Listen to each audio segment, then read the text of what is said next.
Jesus would have loved to be treated the way they treated him on Passion of the Christ. He would have loved to be beat that way.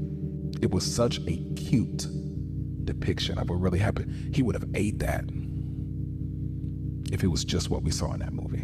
And that was the best depiction we ever seen of Jesus's crucifixion. The crucifixions were worse than that. His intestines were hanging out.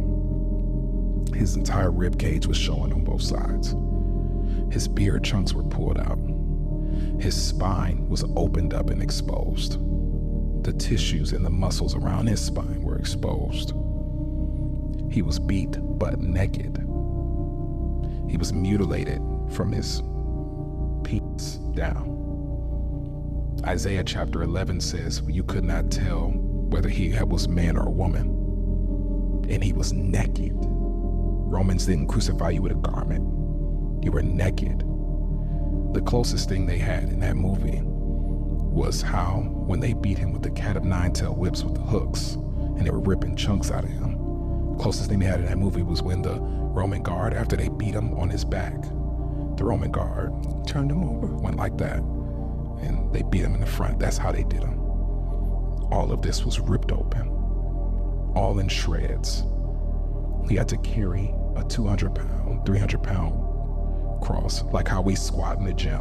He had to carry that for some miles up a hill with his body open, all his blood gone, completely no energy, and he carries it for a long way. Shows you how strong Jesus was in his human body. The nails are like railroad picks. It pierces through the nerves in his hands, and I don't know if you ever pinched a nerve, but all the nerves in his hands are pierced through. Nerve here, nerves here, and nerves in both his feet. So he has shocking nerve pain in both arms, but while he's on the cross, he's suffocating. This is all in the medical examination of what happened to him, right? He's suffocating.